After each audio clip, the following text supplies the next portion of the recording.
Hello viewers, আসসালামু আলাইকুম। সবাই কেমন আছেন? আজকে আমি খুব সাধারণ একটা রান্না করব, যেটা সবাই সবার ঘরে হরহামেশাই রান্না করে থাকে। সেটা হচ্ছে লাউ চিংড়ি। এই তরকারিটা কার কার কাছে ভালো লাগে কমেন্টস করে জানাবেন। আর আমার তো ভীষণ ভালো লাগে লাউ চিংড়ি তরকারি। আমি তো দুপুরে রাতে খাওয়ার পরেও যদি থেকে যায়, সেটা আমি আবার সকালে রুটি দিয়ে খেয়ে ফেলি। রুটি দিয়ে খেতেও কিন্তু খুব মজা লাগে আমার কাছে। এখানে আমি কিছু চিংড়ি মাছ নিয়েছি। চিংড়ি মাছের মাথায় আর পিঠে ময়লা থাকে, সেটা আমি পরিষ্কার করে নিচ্ছি।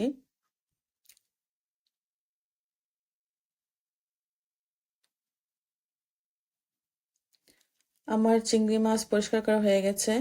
এখন আমি লাউটা কেটে নিচ্ছি। ছোট্ট একটা লাউ। এই লাউটার দাম 2 পাউন্ড, বাংলাদেশি টাকার 300 টাকার লাউ এটা।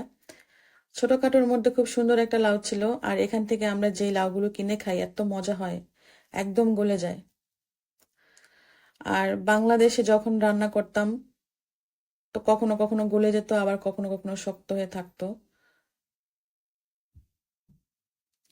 লাউয়ের চামড়ার ভাজি করেও খাই আমি। আজকে আর ভাজির জন্য চামড়াটা রাখি নাই, কারণ লাউটা ছোট ছিল, তাই পাতলা করে চামড়াটা ফেলে দিয়েছি।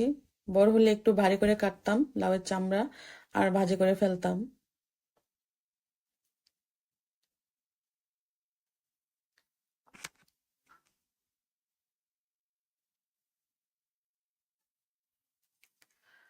আমার লাউটাও কাটা হয়ে গেছে। কাটার আগে লাউটা আমি ধুয়ে নিতে ভুলে গিয়েছিলাম, কিছু করার নাই, এখন একটু ধুয়ে নিতে হবে।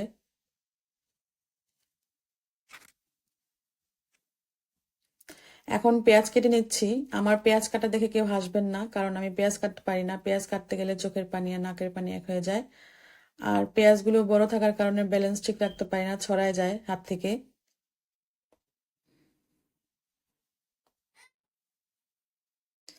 তারপর আমি একটা ফ্রাই প্যানে একটু তেল দিয়ে দিলাম, পেঁয়াজটা দিয়ে দিলাম, একটু নেড়ে চেড়ে ভাজা হয়ে গেলে আমি একটু একটু করে মশলা দিয়ে দিব। একদম অল্প করে দিয়েছি মশলাগুলো, একটু হলুদ, একটু মরিচ, একটু ধনিয়া, আর একটু আদা রসুন বাটা।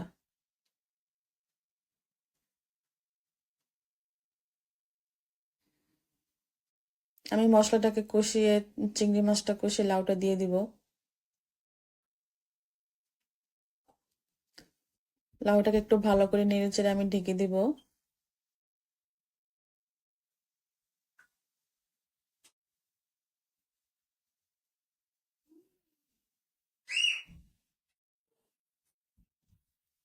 লাউ থেকে বেশ একটা পানি বের হয় নাই, তো আমি পানি দিয়ে দিব।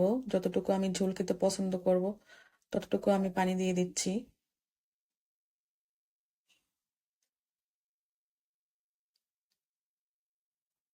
লাউয়ের তরকারিতে মশলা কম হলে খেতে ভালো লাগে। আমি কিন্তু মশলা অল্প করেই দিয়েছি, কিন্তু চিংড়ি মাছের মাথার মধ্যে মগজ ছিল, সেটার কারণে তরকারিতে অনেক কালার চলে আসছে, মনে হচ্ছে অনেক মশলা হয়ে গেছে। তো আমার রান্না হয়ে গেছে, লাউ কিন্তু আমার সিদ্ধ হয়ে গেছে। আমি একটু কাঁচামরিচ দিয়ে দিলাম আর ধনিয়া পাতা দিয়ে দিলাম।